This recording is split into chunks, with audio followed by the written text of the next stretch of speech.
Does pedal order matter? Yes, and this is why.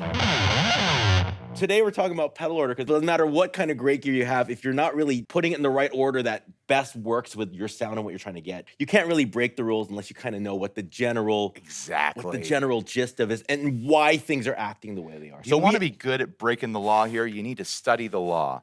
And we've studied pedal law, and we're here to show you how to break it. We have a beautiful little rig over here. Wonderful selection of pedals, and we're gonna kind of break down everything. So I think as a general gist for all of you, pretty much the closer the pedal is to your guitar, the more your guitar is gonna see. So it's gonna react to the dynamics, the impedance changes, the effects of the knobs, gonna be more and more sensitive to that. And then the closer it is to your amplifier, the more your amplifier is gonna reflect it. I really think that, So whatever is kind of near the end of your chain, you're really gonna hear it in its most clear and all of that character really coming through. The closer it is to your guitar, the more of the guitar it's gonna hear, but maybe it'll start kind of bleeding in as it gets filtered and filtered and filtered. You can look at your line of pedal boards and be like, this is filtering that, and that is filtering this, and so on and so on. So picking your order is actually pretty dang important. The place where a lot of people start off with is they get their overdrive pedal, their distortion pedal. So let's start off with the gain, because that's usually the big question we have. And we have 3 little gain boxes of sorts on the bench. When it comes to playing with your gain box, we have like kind of an ampy style kind of overdrive here. We have more of a booster style overdrive, and then we have a compressor. Why did we pick this order? Thinking about this, and it's not necessarily that this is an amp style overdrive. You can absolutely treat it that way. It's certainly more amp-like than this, but thinking about this in terms of being an amp style overdrive, amps love to be hit with tube screamers. That's just the reality of it. So if you've got a pedal on your board, a drive pedal that's more amp-like, conventional wisdom tells you you're gonna wanna put a tube screamer style overdrive before it, because this is gonna be tight, it's gonna be mid-pushed, it's going to affect this in a very particular way, a very classic sort of way. Can I hear? Yeah, you can Yeah, I hear. want to hear? Okay.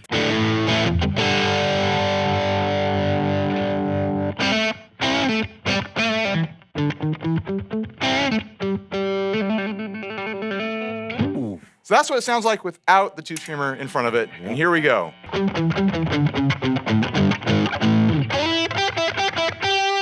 As I'm playing, switch it on and off. Here's a tube screamer on its own.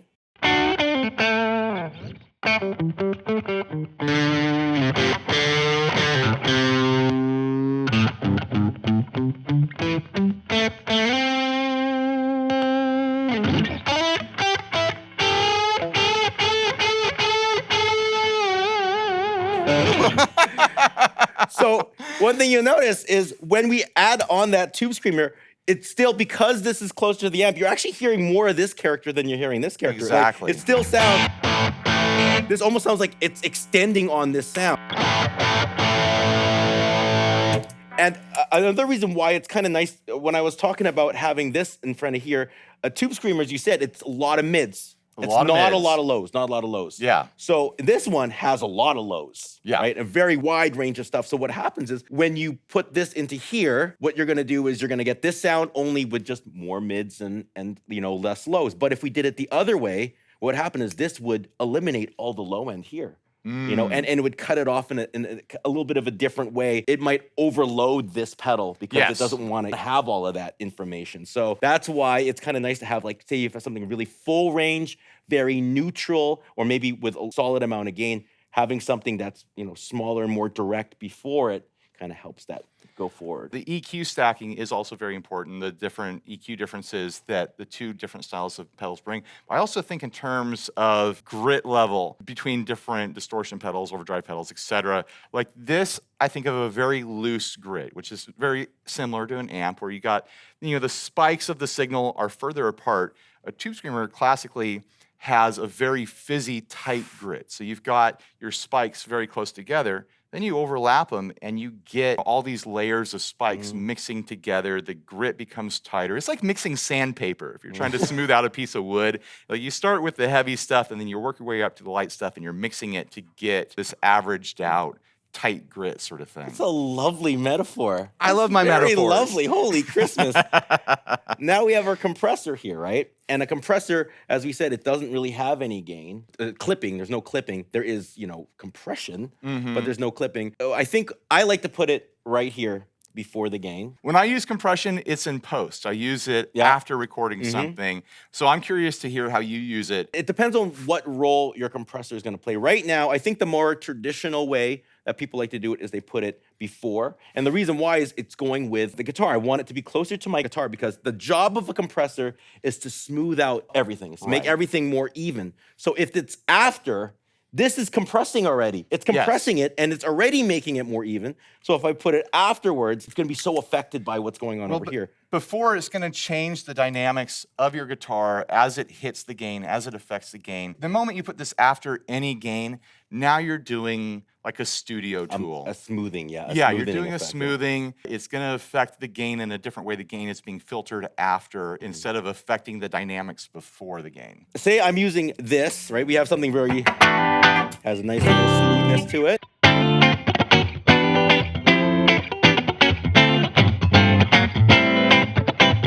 Now, when I put it with here, all it's gonna do is it's just gonna make the sound more smooth. More sustained.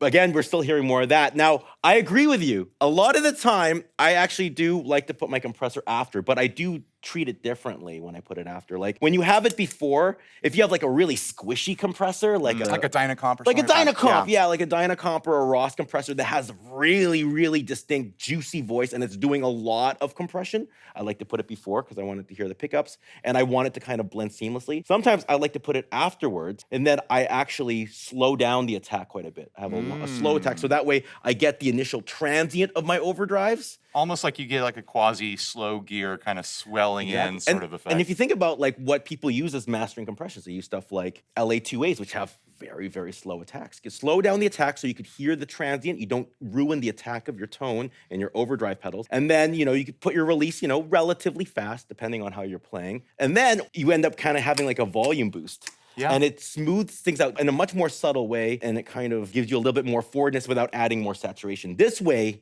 the way I'm doing it here, I could actually use this to push this and get more distortion. The other way, typically you're not getting more distortion. You're just getting more loudness and more forwardness. Also, something to keep in mind is that because a compressor brings your high peaks down and it brings your low volume stuff up, because you're bringing the low volume stuff up, buzz from your guitar, noise in the signal, if you put it after a drive, that extra noise that you're getting is going to be boosted. And a lot of people struggle with this. You get on message boards and forums and chats and stuff like that, and people are like, why is my compressor so noisy? It's because it's working. That's something to think about when you're doing your pedal chain. If you put it behind something noisy, you're gonna hear more of that noise. And that's another reason why a lot of people like to have it before, because obviously the more gains you add, the noisier it gets. So if you put it after, it's going to be amplifying that, right? That noise right there, the quietest part of the noise will be brought up in the mix to where the rest of the noise is. Exactly. Yeah. Compression. Oh my goodness. Compression. Now, usually after someone gets like a drive box or a compressor, they'll usually go for something like a time effect, a reverb, delays, because they have a wonderful way of making everything sound better. Yeah. So we have two little pedals here. We have a reverb here, and then we have a delay. Why don't you talk about where we're putting it and like how we're handling them? This is our, standard classic layout sort of board. We've got the delay before the reverb because classically people think of reverb as being the last thing in a chain because it's typically in your amplifier, so it's last. I tend to flip things around. We'll get into that later, but we have it set up that way right now where the delay is going into the reverb, and so your delay repeats are going to get softened by the reverb, and it's going to fill out the spaciousness. Should we play around with it? Oh my goodness. Why not, right? Please. So here is the delay.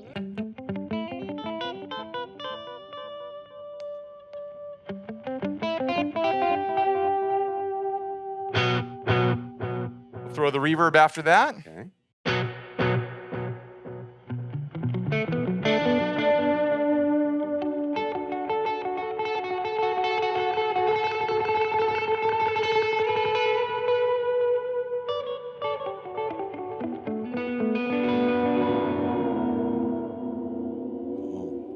The reason why it's really nice to have these in the end is because, like, say we put this over here, we put like a distortion box. What's going to happen is the distortion box is because, since it's later in the chain, it's going to distort the reverb, and Right. it's going to distort the delay. It's going to compress the reverb. It's going to compress the delay. That can be some really cool sounds. Think of an Yeah. old surf band. But if you're wanting just a pure, clean, lush reverb, pure, clean, lush delay, best to have it after all the gain blocks. You think about a reverb trail or a delay repeat, the volume of that trail is lower typically than your guitar signal.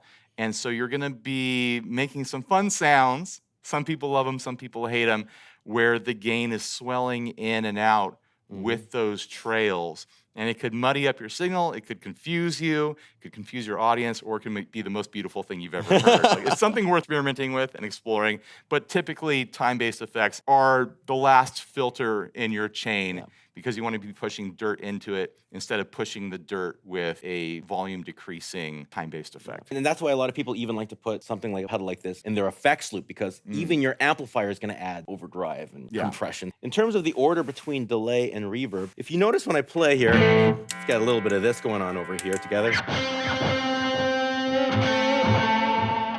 You have dun dun, the repeats, and then this really lush, consistent reverb, right? If we switched it over, what would happen is we would have the reverb, nice and lush, but the delay would repeat the reverb. Right. So the ka would actually go ka, ka, ka, ka, you know? Whereas if we do it the other way, you're just hearing the ga, ga, ga, ga, and then the reverb's just gonna create this lovely soup broth for it to sit in. Yeah, right? exactly. Brothy, I like There we go. that. We're killing it with the metaphors today. Yeah. So the reverb trail, that big, smooth, stretched out time effect will soften up the delay, and you get these big, spacious, kind of ambient swells you can play with and stuff like that. I brought this reverb with me. It's my personal reverb. One of the reasons I brought it is because this is a surfy style, drippy style reverb. You hear how it's got that boing to it? When I set up this board the way that I would set it up, I'm gonna have this before the delay because I wanna hear that boing more of it. repeated by the delay. Yeah. Whereas this is right now, because each repeat is gonna be lower in volume, it won't trigger that boing with each repeat. The boing goes away as it fades out. Exactly.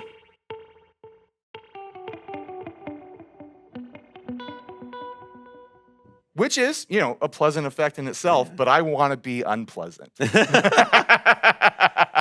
Most people get like the gain, and then they get their little timey effects, and they're kind of good, right? That you could get by a lot. Actually, that's pretty much all I had for a long time when I was kind of playing early on. Sure. But when you want to get a little crazy, you could add some modulation. So when I'm thinking modulation, I'm thinking chorus and Phasor, or a flanger, which a lot of those pedals, it's a mixture of your clean sound and then something that's modulating. What we have here is we have two modulation pedals. We have a chorus pedal, right? And then we have a Phasor, right? So you can see that we actually have one before the gains and after the gains. When would you use a modulation before and when would you use it after? Well, because everything's a filter, I think of phasers as a filter that goes before gain because it's pretty heavy. Yeah. It's just the singular sine wave that if it was after your drives, it would just go. We're doing mouth sound effects now, just so that we're clear. Flanger is in that same camp. Very classically, Phasor tends to go before an overdrive or distortion section or before a dirty amp. But you can put it afterwards if you want to be very extreme. We're not going to be very extreme with this setup. Maybe we'll do that later. Where chorus is an interesting effect because it's actually a vibrato effect. It takes your pitch and it changes the pitch like this, but that would be really extreme. It would sound like really warbly, like if I was just doing this with my wiggle stick here. But the trick with chorus is it blends clean signal back in and it's more subtle. So you're getting as much clean signal as you want, and then you can blend in some of that pitch modulation, and it gets you this depth, it gets you this dreaminess, it gets you this like kind of 3D effect that works really well after gain, after clipping, after distortion. Oh, that's a cool way of thinking about it. I usually actually run my chorus before. Like the way I always approached it personally is like, if I really want to hear it, I put it in the end if I want it to blend in with my sound. So if you could hear, when I turn on like these two pedals, if I want to add the Phasor kind of just bleeds in and it just becomes kind of mixed in with the tone. So you hear the gain and the richness, but then there's like a little serpent, little ogopogo. You have no idea what the ogopogo is? I have no You don't idea. know what the ogopogo but is? It sounds delightful. There's gonna be a picture of the ogopogo right over here. Oh, there's like a little. there it is. The ogopogo. Anyway, so the ogopogo swimming it, you can hear it lurking, but it's not my sound. And it's like the Phasor is inside your guitar. There's something changing with the sound of your pickups. Exactly, right? Now, if I put it in the other side, there's no mistaking that there's chorus going on.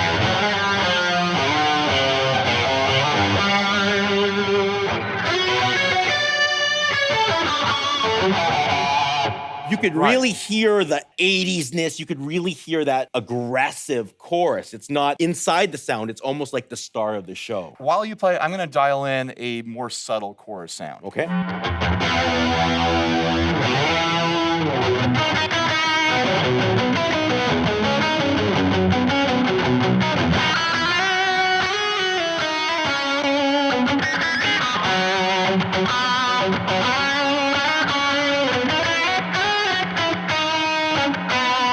So that's a more subtle way to use it. Like you could bury your signal with chorus and really have it filtering, or you could just use it to add a little bit of dimension, a little bit of depth, a little bit of like this 3D movement to your signal. And then you hear it, we turn it over here. It's not gonna be as pristine, it's gonna be thicker, it's gonna be swampier because it's being affected by the gains here, right?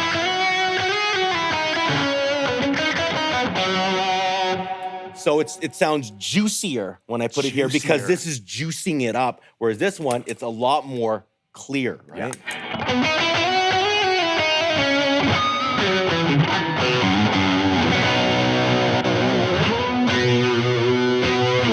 Now we have a couple pedals in the front. The first one I want to talk about is the envelope filter. I think when you have a pedal that's going to alter the fundamental tone of your instrument in terms of the character, like say you have an octaver that's going to drop down your guitar an octave or raise it up an octave. An envelope filter is literally a filter. It's removing big chunks of your guitar signal and Just revealing spiking a piece of the EQ and then moving and it then around. moving it. But it changes fundamental quality of my instrument, almost to like, this is my guitar, and then I want to put the effects on my guitar. And also an envelope filter, it follows the dynamics of the signal that's going into it. So if you're playing guitar and you really stab, it's gonna peak that filter. If you play gently, it's gonna go slow.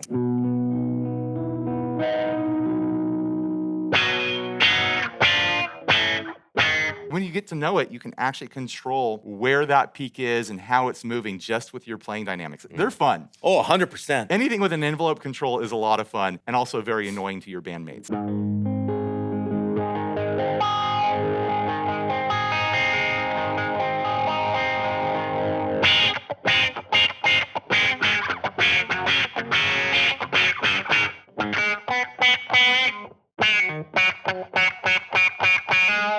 Oh, some funky stuff. A little funky chicken there. It needs to hear your guitar. It's almost the same thing you were talking about, getting that the quality of the. But because it needs to hear your dynamics, if you put this after your compressor, the compressor is going to limit how much motion you get out of that because it's going to squash your dynamics. You need dynamics going in this to get that movement. Exactly. So where you put the envelope filter is very important. We have a fuzz pedal here, and that's actually quite fuzzy. You see It's suedey. Swedish. Yeah. Right? This is a gain box. So the big question is, okay, well, I have a gain box. A fuzz pedal, a gain box. It sounds so It's a gain minimizing.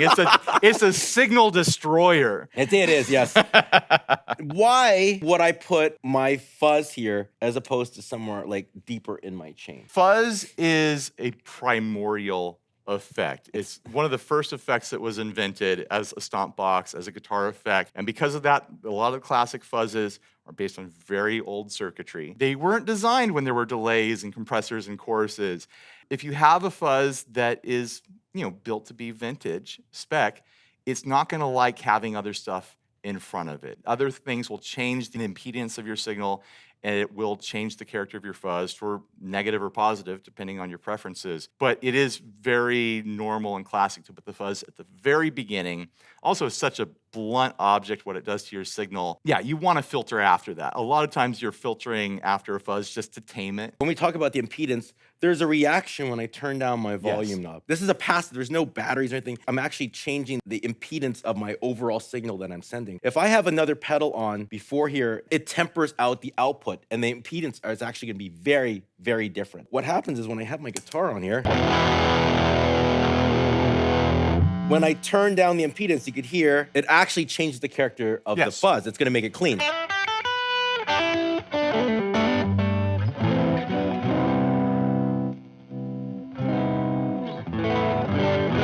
Now, if I did it somewhere else, because of the actual design of this pedal, it wouldn't clean up. Yes. And also, it's expecting the impedance of a guitar, not the impedance of like a pedal. So the pedal will actually sound much brighter and thinner. Yes. And not nearly as dynamic. Let's show like how extreme different modulations sound after a heavy dirt pedal like a fuzz. Okay.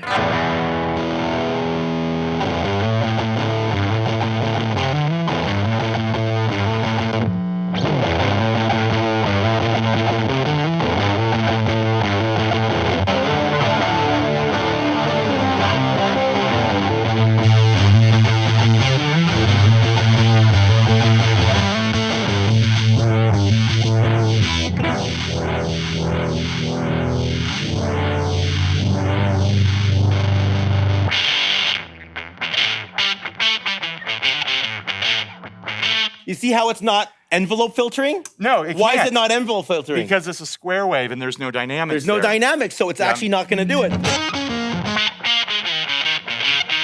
You see how that completely changes the whole characteristic of it? Because this is a stand-in for what a wah does, basically. Yes. My preference would be to find a fuzz pedal that can handle a wah or an envelope filter before it, because I like that sweeping modulation, that filter modulation before a fuzz. Yeah. Because this combination here is really extreme. Like, I wouldn't turn that on at all for a gig or a recording. Like these two guys, they can live next to each other, but they ain't friends. I think this is probably the most traditional way to do it, the most fun of it, This is textbook. Yes, but obviously the most fun part of this journey that we go on is breaking the rules, finding new sounds, finding ways to stack that are a little unconventional, but at least you'll know why it's the way it is and why the textbook is the way it is, and now you can be in control of yourself when you're actually breaking the rules. You know why you're breaking the rules and what it's gonna do when you do it. So we're about to rearrange everything here to explore a few of the concepts that we mentioned, things that I like to do, things that Jay likes to do, to show you what changes when you change the order of your pedals.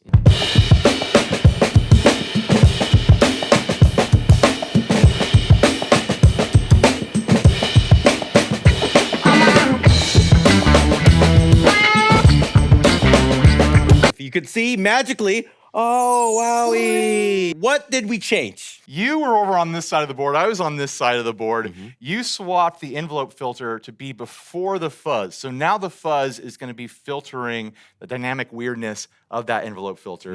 We swapped the chorus and the phaser before and after the dirt section. So now the chorus is going to be filtered by the dirt section, and the phaser is going to be filtering the dirt section. So we're going to get that with the phaser. Dangerous. And then I did my little switcheroo on the delay and that spring reverb so that the delay will repeat those boings that I love, the drips.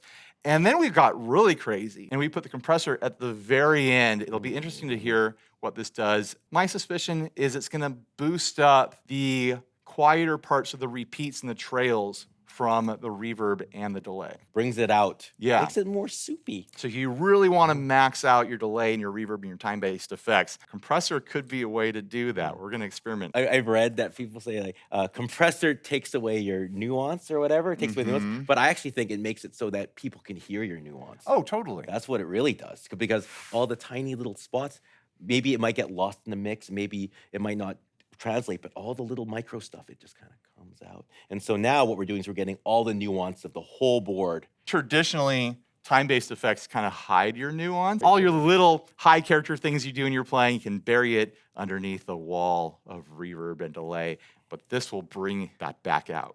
Well, the one thing I want to hear is I actually want to hear this, the effect of the drip on the delay. So here is that drippy reverb. I'll go for maximum drip here. Yeah, Not maximum, but or really play it up. So drip is that little bit of like, almost like slap pack delay. Don't call it slap back. We'll fight later. But Like, well, how would you describe that? What are they listening it for? is a physical artifact from a signal passing through a spring reverb. Different parts of the EQ travel at different speeds through that spring, and by the time they get from the beginning of the spring to the end, the highs and the lows get squished together, and you get this tight little drippy sound. Click. Yeah, this click, that boing. And that's what I want to hear repeated. I'm going to set this to the digital setting on the delay to get the clearest repeats possible. You hear that? Now, It doesn't fade out. each drip is being repeated. Even though the volume is going down, you still have a full drip in each repeat. So that's what I like to do. That's why I run delay after my spring That's reverbs. really neat. That's actually kind of cool. I dig that. Because it gives you this percussive sort of thing that repeats, and if you sync up your delay with the rhythm of the song you're playing, then you get this click. Yeah. That, it's like you get your own personal click that you get to control.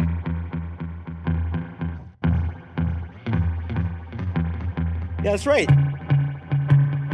That's really neat. Now, I haven't done this before. This delay has a reverse setting. I want to hear Oh my goodness. a drip completely reversed. So we're going to go full mix on this. Oh, that's fun. I've never done that before. Let's boost it with the compressor so we can really hear it. It sounds like a telephone cable that someone has hit with like a baseball bat, you know? Yeah, you notice how the compressor smoothed out all those repeats? How all the repeats are really coming out clear now, right? Oh, that's weird.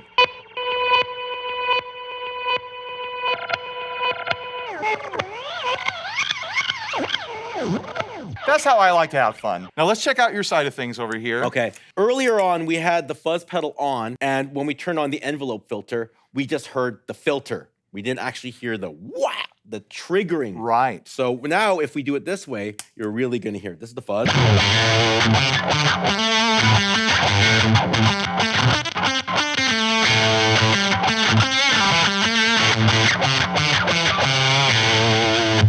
You can really hear how things got brighter and more articulate, but that actually might be a good thing because when you're turning this on, you kind of want to jump out there anyway. So it works out really, really nice. Totally. But my guitar tone's not gonna. Oh, it does a little bit.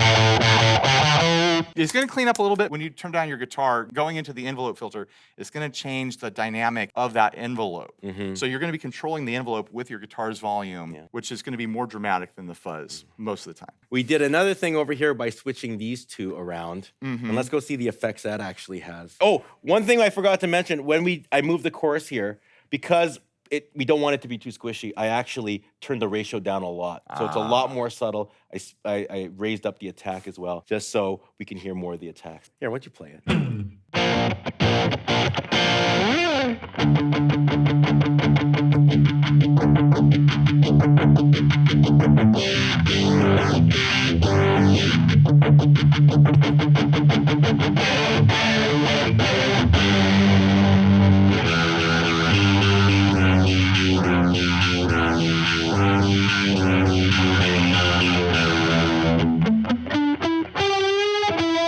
I love chorus before dirt. I know, it sounds Isn't cool. it fun? It sounds nice. It's kind of like an octave-y thing, you know? It's still very chorusy. Right, but it's also like way non-traditional because Yeah. you think of chorus and you think of the 80s. Oh, 100%. Yeah, but It that takes- sounds so cool.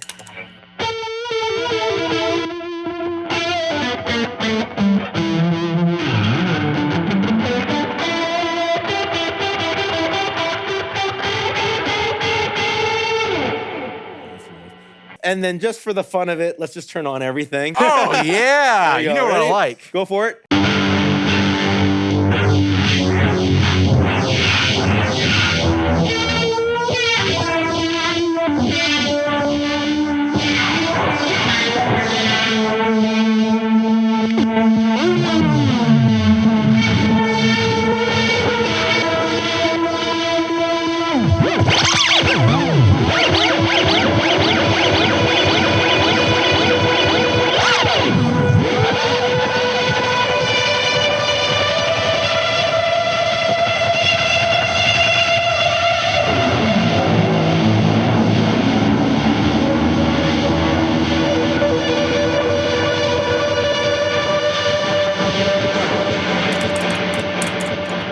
turn. You play, and I'll be pedal DJ. Oh man, I hope no one has a hangover in this room right now.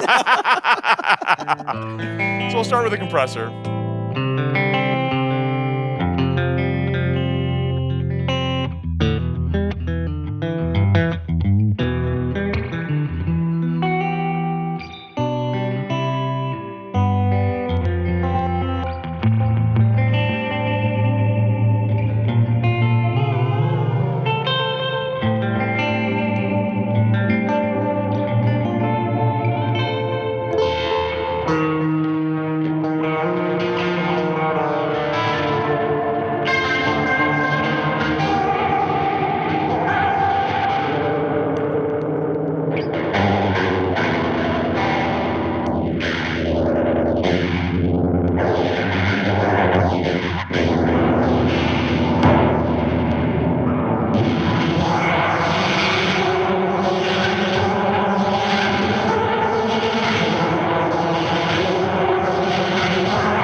And that is Pedal Order 101. What a pleasure. Check out the other videos from No Fear Gear, and we'll hope to see you soon. Take care, and goodbye. Bye, everybody.